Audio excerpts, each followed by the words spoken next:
உள்ளதலதுள்ள உணர் உள்ளதோ உள்ள பொருள் உள்ளல் அற உள்ளப்பே உள்ளதா உள்ளம் எனும் உள்ள பொருள் உள்ளல் எவன் உள்ளத்தே உள்ளபடி உள்ளதே உள்ளல் உணர்வாயே.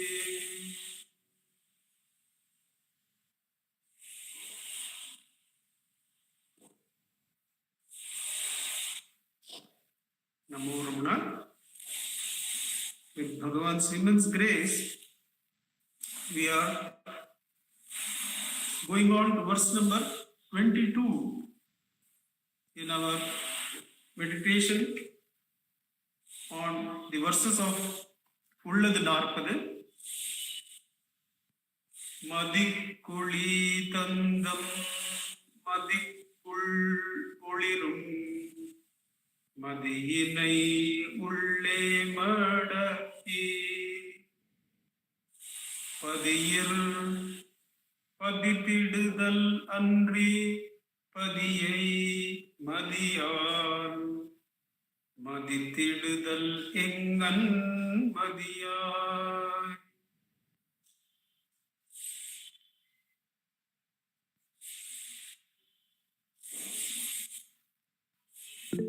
As we have been contemplating earlier,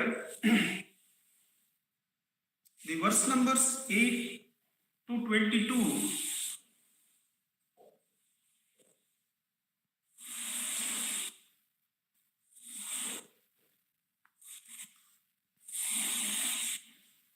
Vidyaji, you are still hearing some static? Yes, sir. Okay. Is it now coming and going like that? Yes, I don't know if it's only me, but I'm hearing a lot of background noise. Yes. No, even I'm hearing it, sir. Yeah, they are doing some furniture work nearby. So we'll take it as Shruti note and we'll go. They are also praying to God in their own way, I think.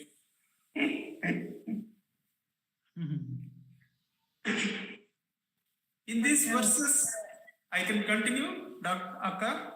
Yeah, yes, sir. Actually, when you are silent, it's not happening. That's why I'm wondering whether it's the noise at the background. Oh. Only when you are speaking. Is anybody else on live mode? What is your thought on that? Is it so? It's not when uncle is speaking, is it? Yeah. It could be. Because now when he is silent,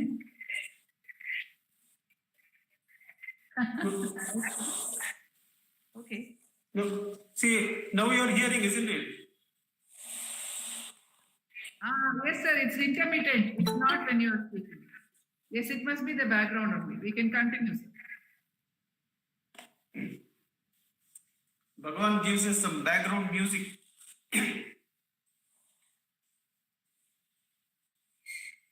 The verses 8 to 22, we were trying to understand as dealing with something holding which the creation was rising.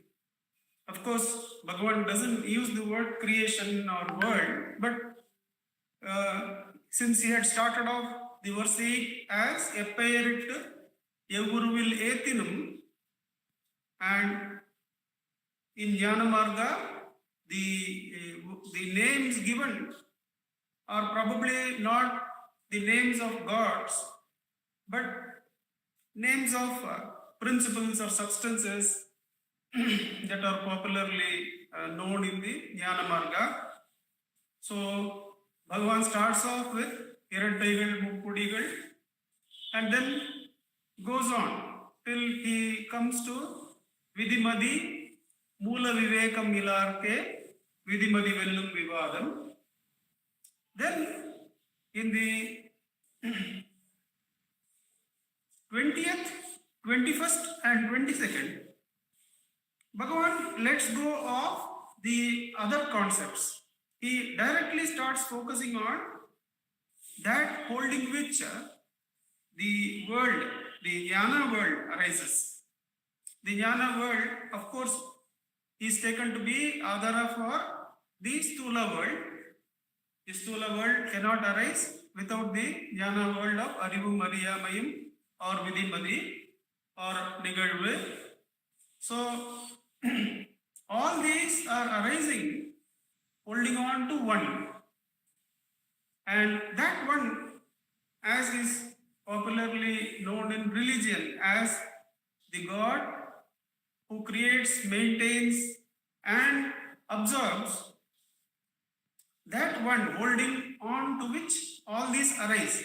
The Arivum, Ariyamayam, arc, when we inquire, then as we hold that eye, then we go to the source of all Arivu and Ariyamay and go to that Arivu which is beyond the duality, says Bhagavan.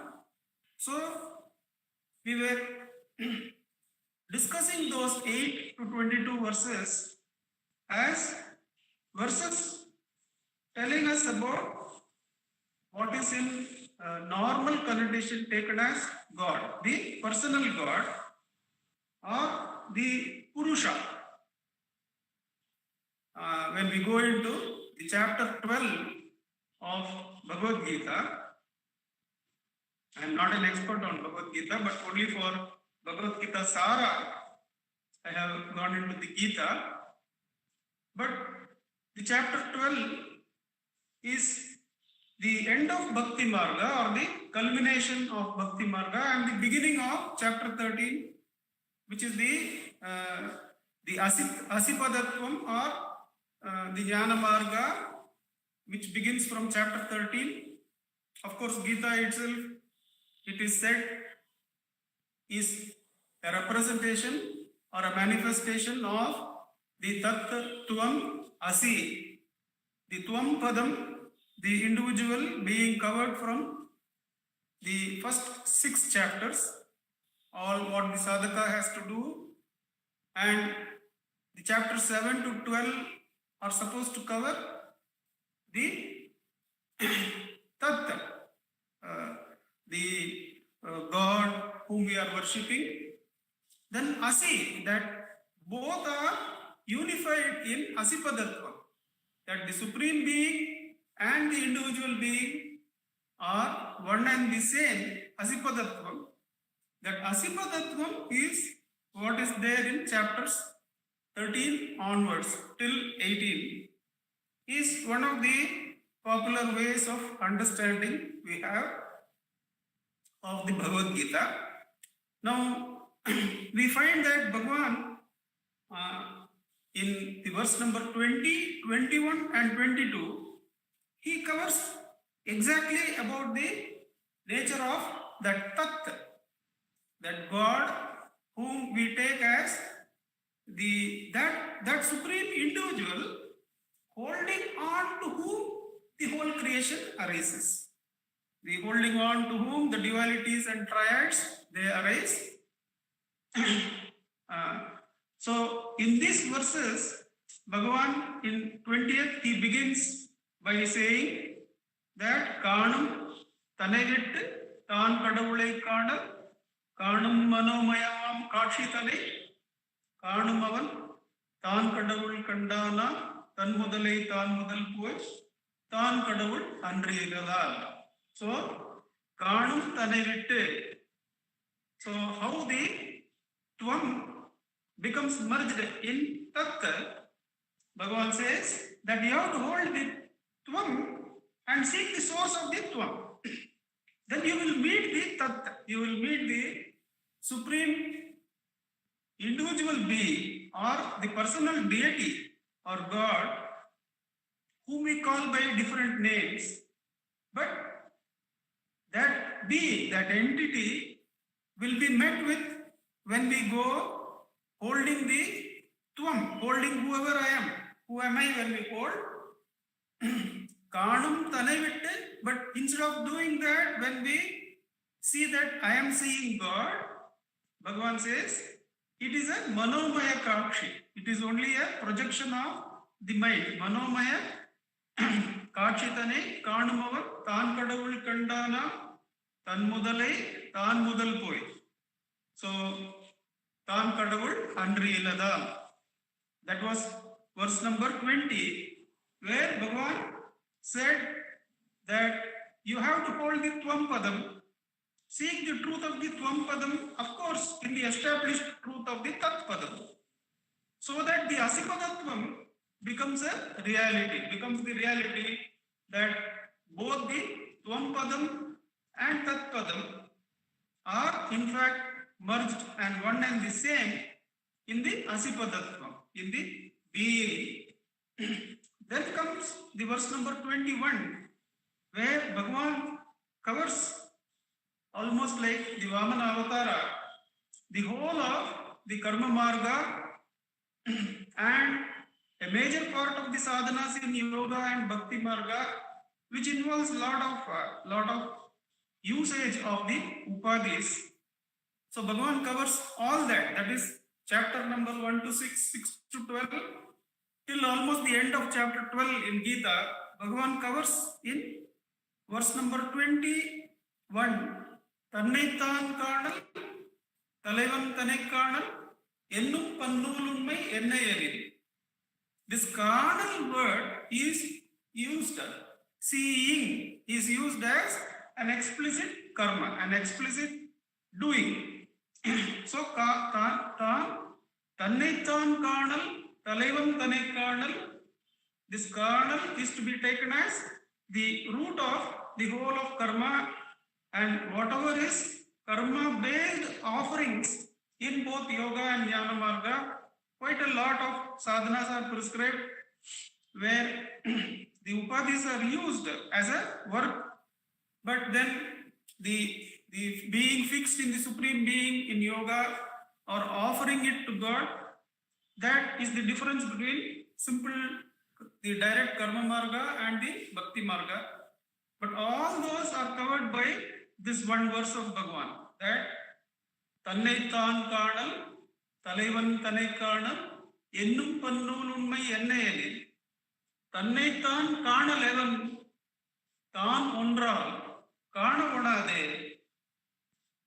Talaivan Kanalevan, Unadal Kan.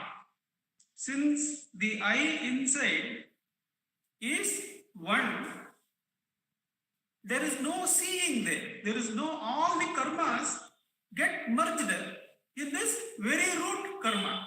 That is why Bhagavan says to Natanananda Swamigal that the being still in self-attention is no indolence, is no laziness. It is Mulu Muyarchi, it is Purna Karma. It is the ultimate karma. Why?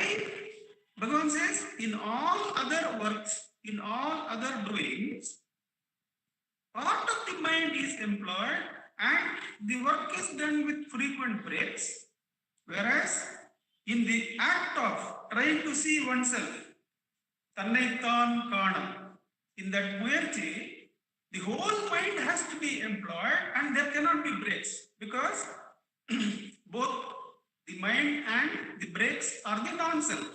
So you are not saying Tannaitan Kanal. So in that Tannaitan Kanal or being still, there is Mulu Muyarchi. The whole of karma gets into fruition, or the ultimate skill in action is brought out by Bhagavan in that action of being still. Any problem one faces, what is the highest action one can do in resolving that? It is the Mulu Muyarchi of asking for whom is this problem. That is then the whole field of problem and solution, and the person who has to face the problem and solution gets dissolved in that act of stillness. So, Tannaitan Kanal, Talaivan Tanaikanal, Ennum Pannulunmai Ennayalil. Tannaitan Kanalevan, Tanundral Kanavonade. Talaivan Kanalavan, if you cannot see yourself even, Where is the question of seeing? That adhara, the substrate of your being. Therefore, offering everything and oneself as the food for that self is real seeing. Unadal Khan, to offer everything that could be seen or that could belong to oneself, offer all that and also oneself to that supreme being as food and be one with that. That is how far we have come in our contemplation of these verses. We are coming to the final verse on the God, that is 22nd verse. This covers the Jnana Marga, all the disciplines of Jnana Marga that are mentioned in the end part of chapter 12. Because in chapter 12 of Bhagavad Gita, Arjuna starts by asking, what is the difference between the devotee who worships the personal deity or the individual Purusha, the Supreme Purusha, and what is the difference between him and the Jnani who goes for that all-inclusive pure Sat, all-inclusive pure Sat, which is beyond the mind. And Sri Krishna takes out that rest of that chapter 12, which is the end of Bhakti Marga, in taking one from Anya Bhakti to Ananya Bhakti. He calls the worship of that supreme being, which is all inclusive but beyond everything, which is nameless and formless, that he calls as Ananya Bhakti. So Jnana, another name for Jnana is Ananya Bhakti. It is not different from Bhakti. So just as the Tvam Padam and Tat Padam merge in Asipadam, all these margas merge in the silence of Mauna. All the rivers of various paths merge in the Mauna of, or the ocean of Mauna, says Bhagavan. So we come to the verse number 22. Before that, just a small clue from Kanakamal, which we can remember for what is this? The holding which everything arises. Holding which everything arises, which we have been discussing, all these verses 8 to 22. Kanakamal gracefully gives us a clue.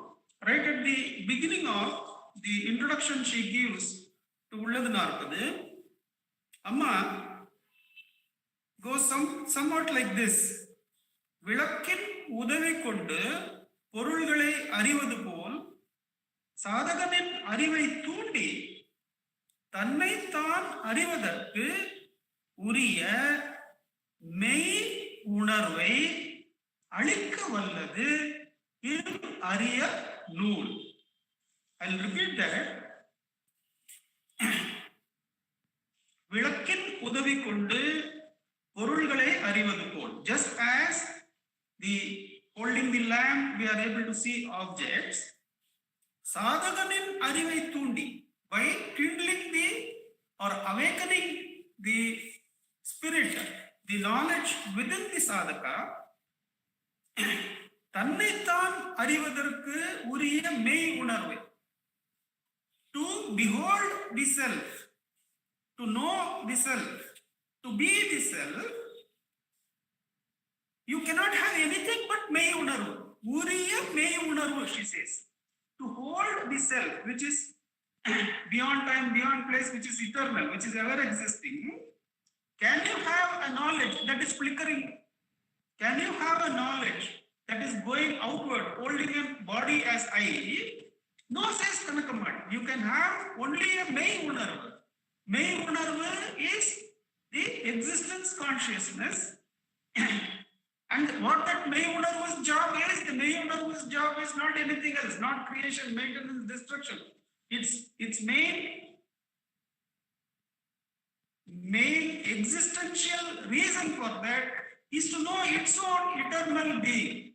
That's why Isha Jivayor Veshadhipita Satsvabhavato Vastu Kevalam. In the Satsvabhava, both the Tvam-padam and Tat-padam merge in the Asipadatvam. That is, can you see the Sadvastu with a unarva, with a knowledge that is flickering, that is identified with a particular particle? Absolutely not. It has to be a may unarva. The knowledge also has to be a true or real knowledge. That is when that real knowledge then merges into the reality.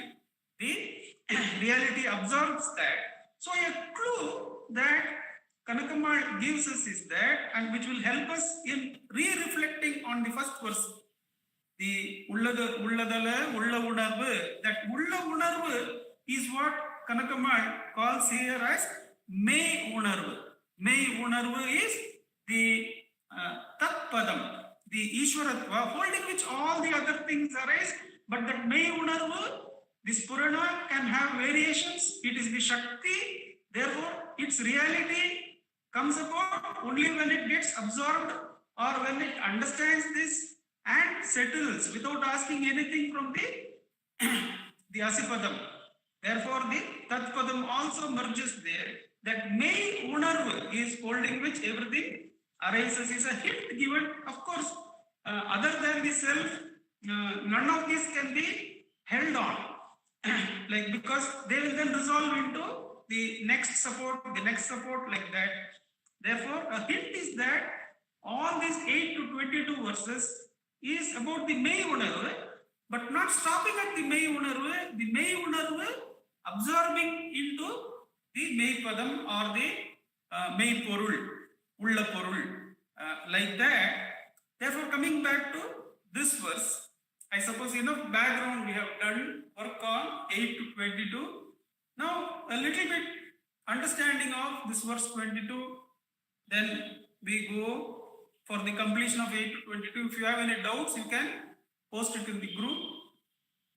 The 22nd verse, Madikku Oli Tandam, Madikkul Olirum.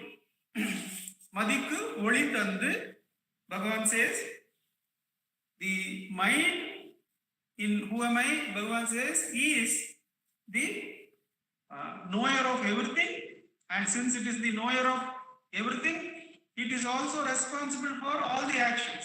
So in one sentence, Bhagavan says it is at the root of all knowing and doing. So all knowing and doing are in the mind, but that mind itself, is it having its own awareness? Like whenever Bhagavan asks that question, does the body say I? It's very clear that for us, the body does not say I. And when he refers to deep sleep, it is so clear to us that the body does not have a consciousness of its own. But some inquiry is required to understand that the mind also doesn't have consciousness of its own. It is a possession, and it is given by this Purana. It is the Madikku Oli is given by the Atma Swarupa. Of course, this Purana has to get absorbed in Ulla Porul. Therefore, Kanakamal says it is the Ulla Porul which gives the light to this Purana and the Madi. Madikku Oli Tandu. Madikkul Olirum. The Supreme Self is shining as this Purana inside the mind. Whereas the mind is able to see things outside. It is able to know the objective things. It can be used for knowing concepts that are other than the ego. It can know. The mind can know and measure. But inside that Madi is shining self-luminously the self. Madikkul Olirum. Madinai Ulle Madaki. Turn the mind, other than turning the mind inward and fixing it in the self, Padil Padithidal Andri, other than turning the mind inward within itself by asking, who am I? And fixing it in the self, can we ever hope to Padiyai Madiyal Madithididal Yengan. Can we ever hope to measure or evaluate or know the self using the mind as an instrument? When it is a restrictive instrument, it is a conditioned instrument, can it ever be able to know its source? No, it cannot, is the meaning that we come to. The whole verse can be summarized as there is the supreme existence, supreme being, which is not even referred to as the Purusha, the individual.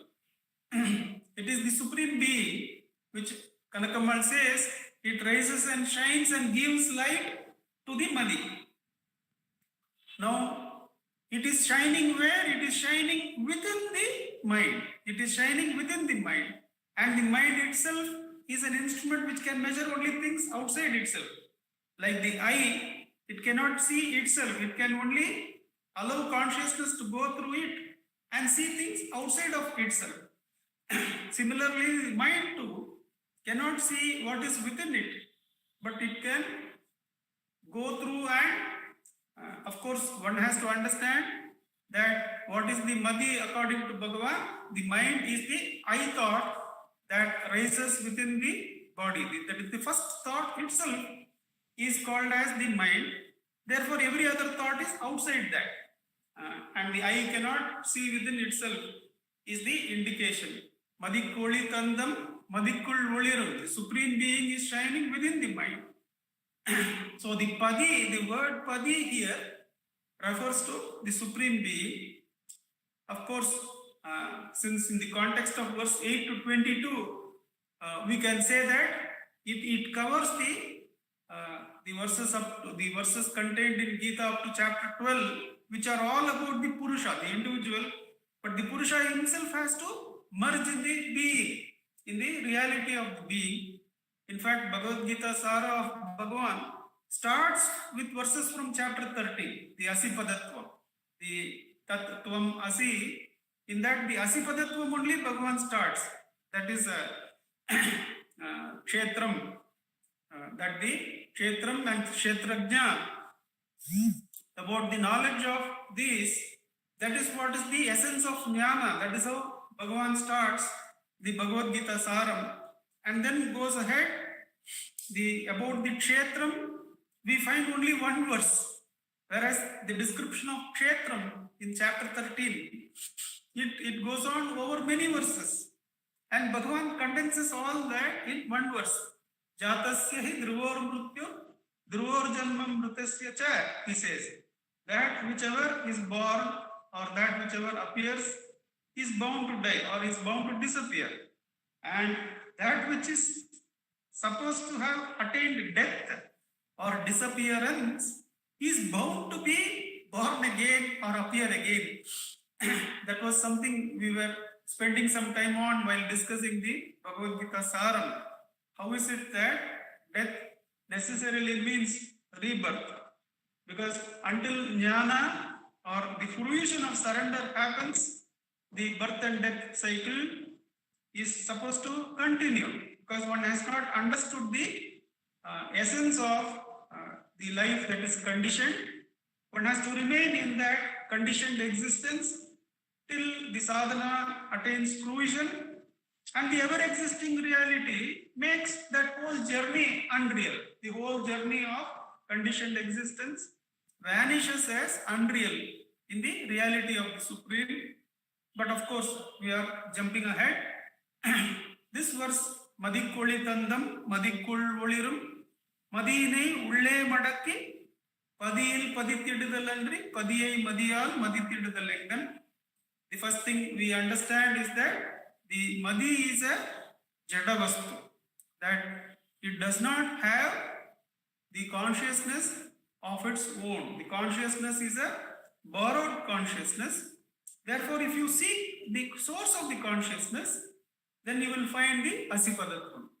That is, in Upadesha Saram, Bhagavan says, Manasam tu kim, margane krite, naiva manasam. the Jadavastu will vanish, and the pure consciousness alone, which cannot be eliminated, will remain, is the essence of the sadhana in those verses.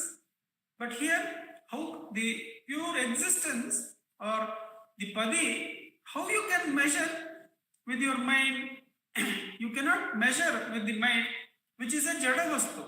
The Purnavastu is Chaitanyam. The mind is Jadavastu. But when it tries to attempt the Guru's Upadesha, Manasam tu kim margane krite, then Bhagavan says, Bunnir nadipolum oime. That is, just like all the other rivers and lakes and every water, when they reach the ocean, they lose their name and they lose their volition and merge into that one reality. Similarly, the mind, in whatever form it might have started the sadhana, the moment it understands Guru Upadesha, and with the grace of Guru Upadesha, which is nothing other than the self, it searches for the truth of itself. Swam Chinnata, Chinvata, Swam Chinvata. It has to investigate into who am I. The mind has to inquire into its own truth. Then, like a salt doll being immersed in the ocean, it will lose its very form and will identify with the ocean.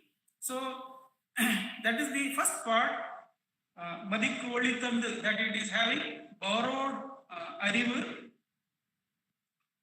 Then the Madikkul Olirum, Kanakamal gives us a beautiful support for us in the form that by saying Ul Olirum, Madikkul Olirum, Bhagavan, what he means is that it is the substrate, it is the Adharam, the Padi is the Adharam. So, from whichever point in the mind we exist, from whichever point in the existence we are in the relative plane, from there we can hold the Adhara. The Adhara is never out of its place. So the Padi, one limitation or one fullness it has is that it is omnipresent. It is present right through the existence in whatever condition way existence appears. In all that appearance, the Asipadatvam has not gone anywhere. The Supreme Being has not gone anywhere. It is the Adhara. Kanakamal says, by saying Ul Ulirum, he is not merely mentioning that the Pati, the Supreme Being, is inside the mind. He is also saying the Supreme Being is the very Adhara, is the very support. So you can reach him with the sadhana that the Guru prescribes to eliminate the ignorance that we learn that we cannot understand, we cannot measure. So all the measuring instruments of thoughts are let go of, and the truth of the measurer is seen, and that ends in or the Supreme Being is what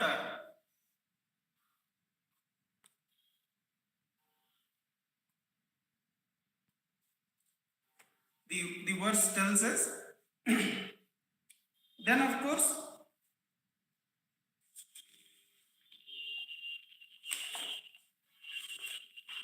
when we see chapter 13 and chapter 12, very detailed facts are given about the sadhaka and the siddha. Let us forget the siddha for the moment, because we'll be discussing the siddha, the nature of the siddha from verses 31 onwards. Let us see what are the qualities for the jnana sadhaka that the chapter 12 and chapter 13, especially chapter 13, they are indicating, like the humility, the isolating oneself from the groups, then not seeking company, not indulging in social activities. All these are prescribed as the rules for the individual or the mind that is seeking jnana. And what Bhagavan does, see, if we take the practice of humility, then what does the sadhaka have to do? The sadhaka will have to humiliate or to understand that his own role through the Bhakti Marga he has walked, his own role in the whole team is of a minuscule fraction. When the whole presence of the whole earth itself is only a dot in the creation. Now, how great can the effort of an individual be?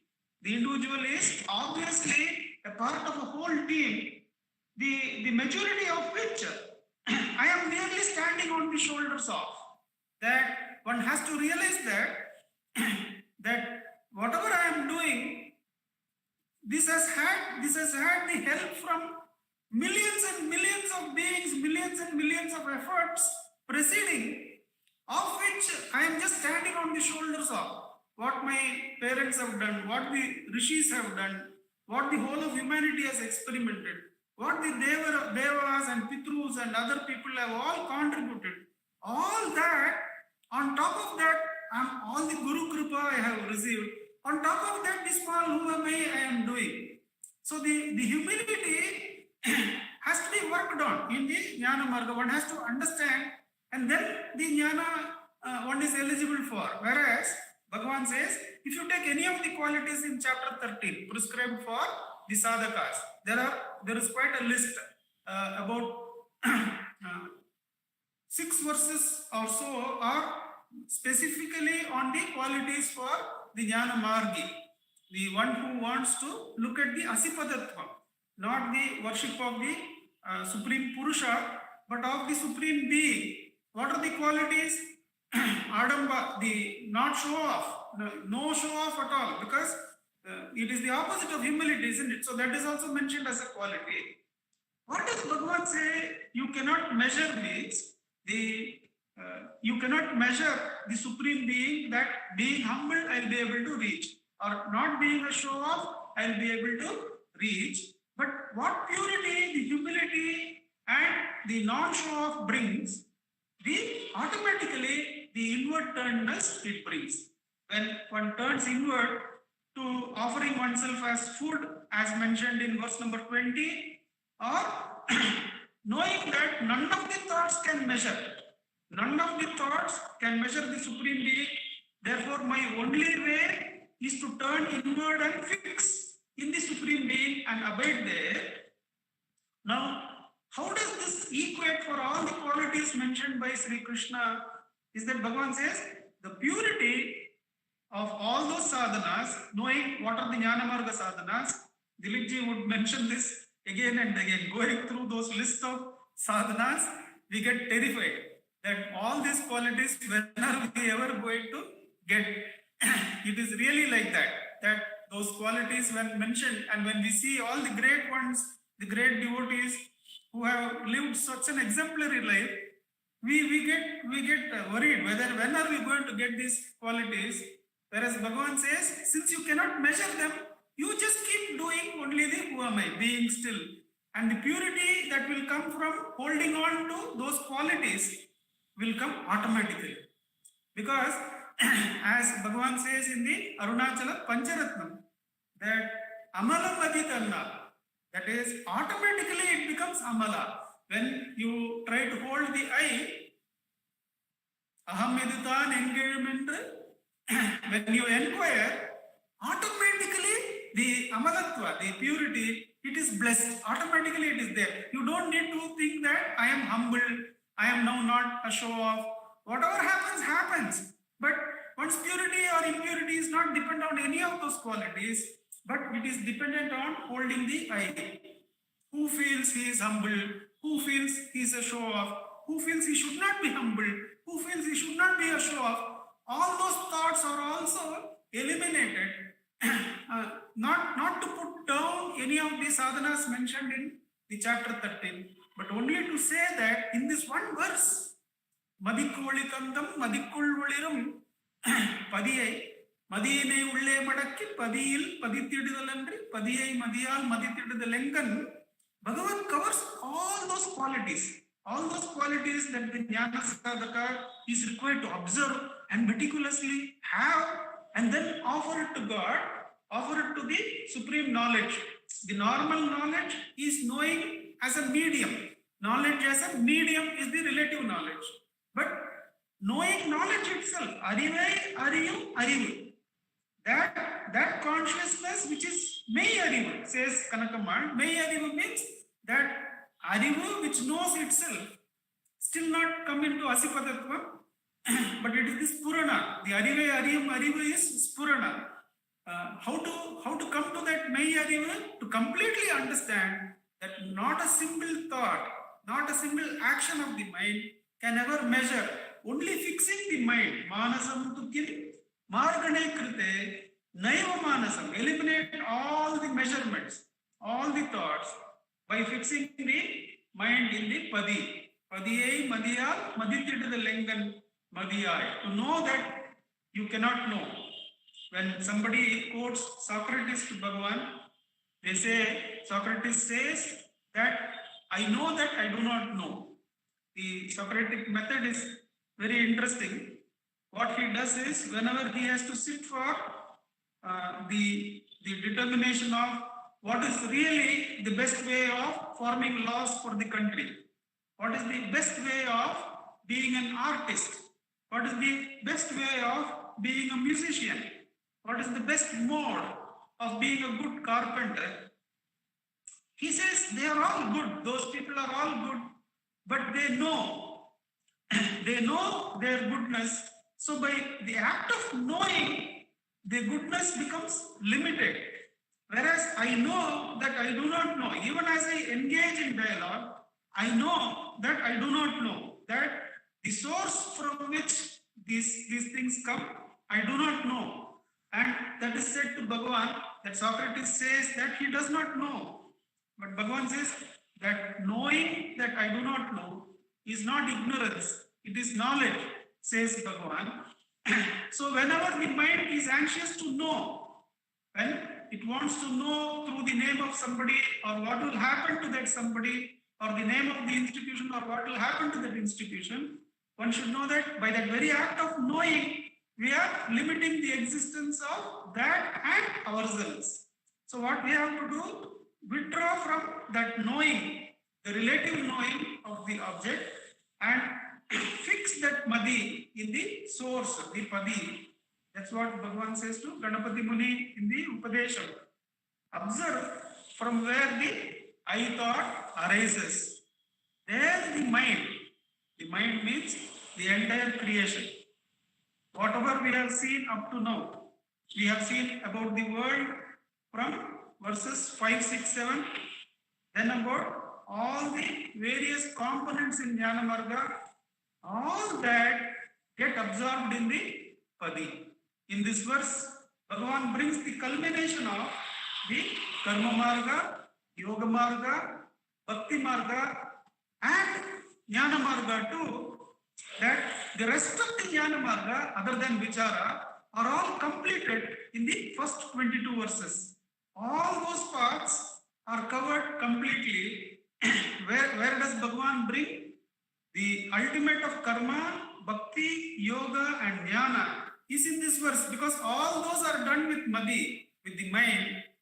Understand that the Supreme can never be measured with mind. That means can never be measured with work, with trying to unite, with loving as somebody apart.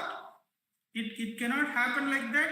Or even by knowing the qualities like humility, non-show off, and all those things in the Jnana Marga, by knowing all those things, you cannot know the Supreme. Therefore, the one solution for all the Margas is given. Madiyai, Ulle Madakki, turn inward. This is Bhagavan's Upadesham to many. When somebody would be outward turned, the first thing Bhagavan would say is, turn inward. And to turn inward, the difficulty is that our vasanas for the outside things have to be burned. And the very act of self-enquiry starts that burning of the outside turning. So the turn inward, Madiyai Ulle Madakki, Padiyil Padittidu, this particular solution of Bhagavan applies to the covering of all the margas. Of course, the verse number 20 had specifically covered seeing. The seeing is completed only in offering ourselves as the food of God.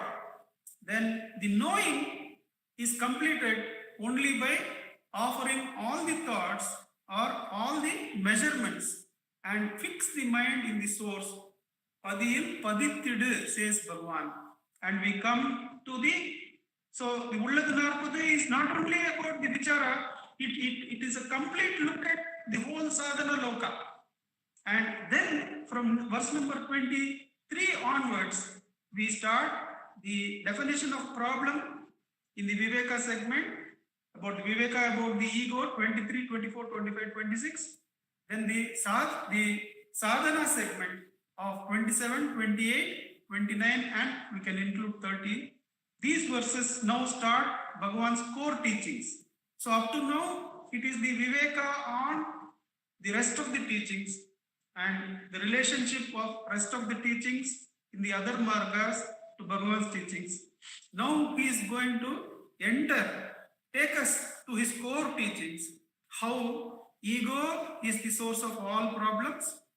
Taking the ego to the source is the solution to all problems. That is the area where we are entering. But the Viveka about the first 22 verses helps us to understand the magnificence of the teaching about the root problem being the I thought and the root solution to all problems being elimination of that I thought by merging it, by fixing it in its source, the self. With Bhagavan's immense grace, let us sit in practice of Madiyai Padiyil Padithidudal, which happens directly in taking the I thought to the source. We can sit in practice till 8 o'clock, when we will have Akka give her the summary of this verse. Revatima, you can help us out with the time. Number.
Ramana. Namo Ramana.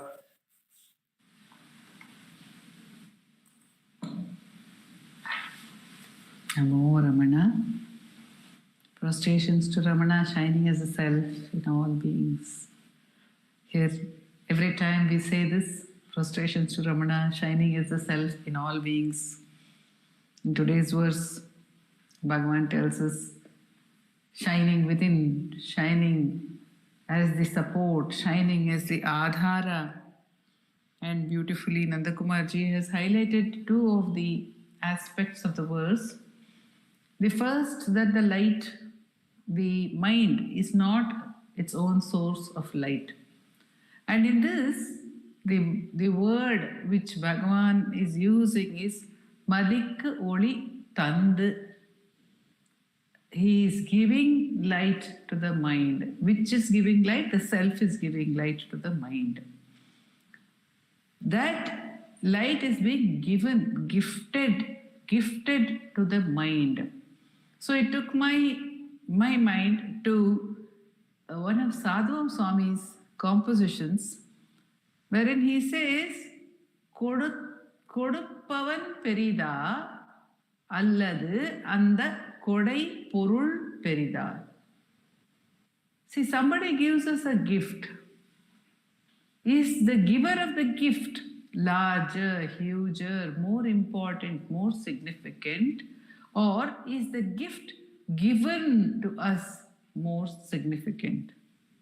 In our lives, it often seems to be as if the gift is more significant.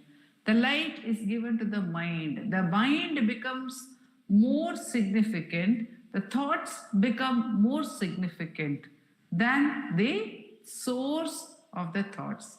Here again, today, the clarity was given to us that there is a sort of a stage by stage gifting of this light. The thoughts receive the light from the I thought or the Aham Spurana in all its purity. And the Aham Spurana rises from the self. So, for us, what is it that we value, or what is it that we need to value? Of course, the verse is looking at experiencing the Supreme, experiencing the Pati, experiencing the Supreme, experiencing the highest. How can one experience the highest if one is all the time engaged with that which is the most trivial? This is what it was one of the points which Nandakumar ji brought before us today. See, the earth itself is so insignificant in that there is this body which is so insignificant, and the concerns of the body which manifest as thoughts. So we are constantly engaged in the experiences that the body is undergoing through thoughts. And these thoughts are lit by the I thought. How significant is even the I thought to us? How important is the I thought to us? We seem to have our lives centered around the I. I seem to be at the center of my life. However, all my attention is given only to thoughts which are objects, which are lit by the I thought. I do not even seem to be eager to turn the attention back to experience that which is the basis of all these thoughts, that which is giving light to all these thoughts. What is this I? So this is the first question. So Bhagavan takes us in self-enquiry back to this. These are all merely thoughts. Ask, for whom are these thoughts? For whom are these thoughts? They are for me. Why am I so concerned about all these gifts of the I? Why is the I itself of so little value? Why is the source, the power, the energy, the light, why is it of so little value? Why this huge dependence on objects from moment to moment all the time? Why cannot our attention turn back with this question, for whom is this thought? For whom are these thoughts? This is the Padiyil Padittidal, to turn the attention back to that which is higher Pati. Of course, here is the supreme one. But for all the thoughts, the I thought is the supreme. So the first step which Bhagavan gives us is turn back from the thoughts to the supreme in the thoughts, to the supreme in the mind, which is the I thought. And thereafter, when that happens actually, when the attention turns away from all thoughts, from all the other thoughts onto the I, only onto the I thought in its purity, what happens is it will shine forth as the Aham Spurana. There again, Nandakumar ji keeps telling us every now and then, don't ask for anything from the Aham Spurana. Let us not ask for the gifts of the Spurana. Let us not ask for the gifts of the I thought. Let us just allow it to be, because as Sadhu Swami says, Koduttavan Kodupavan Perida, Kodai Porul Perida. Is the gift larger, or is the one who gives the gift larger? Should we not value the one who gives the gift? He says it's like a child who is given a toy by the mother. If the child becomes so engaged with the toy, so completely engaged with the toy, as to say, I don't want the mother at all, what would be the plight of the child? Our plight is somewhat like that when we are completely engaged with the supremacy of thoughts, giving them place, giving them a higher place than the very source. At once one comes to the I thought, then if one does not ask of anything from the I thought, ask for anything from the I thought, then automatically it will merge into its source. Its source. It will seek, it has ceased to seek Kodai Porul. What is happening because of the light shining in the I thought? It is enabled to grasp other thoughts, other objects. But if it does not seek these gifts, if it turns its attention back, then it will automatically merge there with the question, who am I? If the attention is turned further back, then it merges in the source. The second very, very significant point which was brought home to us today was also referred to by Nandakumar sir as given by Kanakamma, was the availability of the source. Because Madikkoli Tandu Ammadikkul Ulirum, it is always shining there. It is not away. It's the giver of this gift is not far away. The giver of this gift is not inaccessible. The giver of this gift, on the other hand, is ever available. Available in every thought. Every thought is lighted only by the self. Every thought is lighted by the I thought is lighted by the self. Every thought is therefore lighted by the self. So every thought, Dilip would often say that every thought is an opportunity to turn back to the source.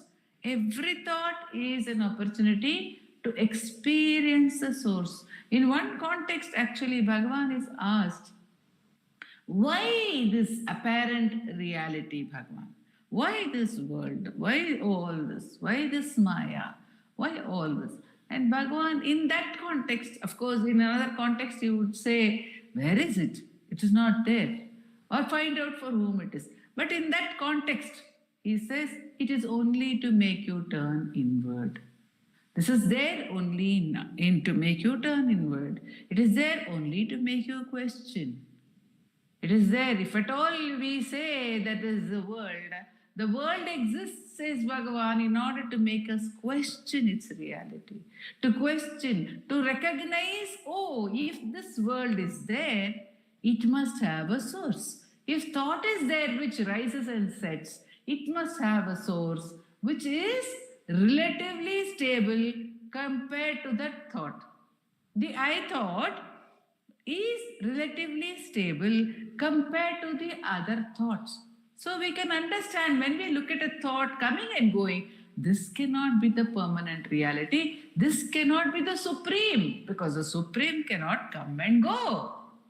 So the thought cannot be supreme. Anything that is experienced as a thought cannot be the supreme. That's why Bhagavan says, how can you recognize, how can you realize, how can you perceive the supreme with a thought? A thought comes and goes, but the supreme does not come and go. So you cannot experience the supreme with the thought. This is revealed to us by the very movement of the thought. We don't have to seek anywhere outside. If we look at our own minds, if we look at the thoughts, we will immediately realize how futile they are. We will realize that no thought in our millions of thoughts has ever stayed with us. And if it has never stayed with us, how can it give us a permanent happiness?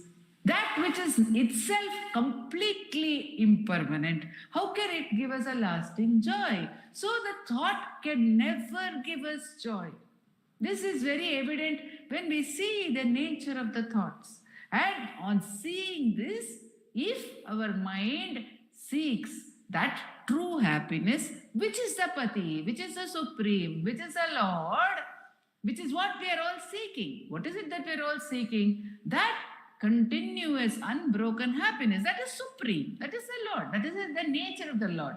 In another context, Nandakumar has pointed out to us that the Lord's nature is pointed out to us in Ulladu Narpadu itself as that which is in another talk, in talks with Ramana Maharshi, he says, it is that which is blissful, ever blissful. So that is the supreme. How can thought give us that perception? It cannot, because it goes away. It goes away. So what is the answer? Turn to its source, says Bhagavan. It is available. It is available here and now. Turn to the source of the thought. And then we go to the I thought.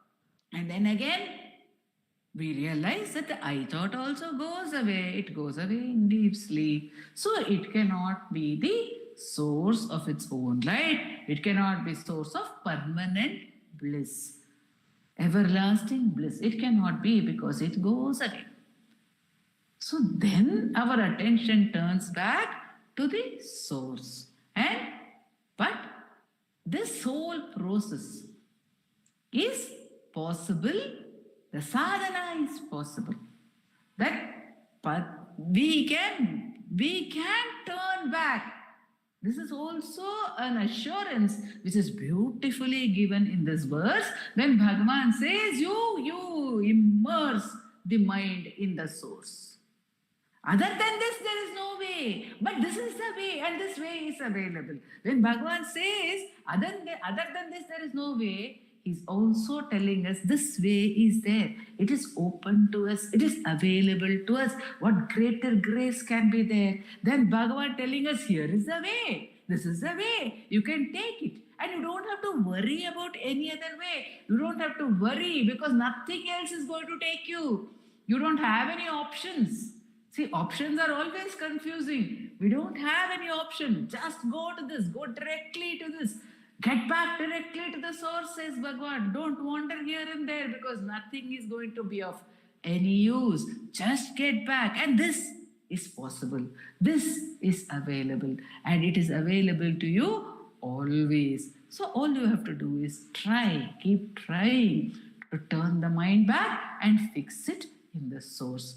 This is the great grace of Bhagavan that has been revealed to us today through this verse. Om Namo Bhagavate Sri Ramana. Namo Ramana. Namo Ramana.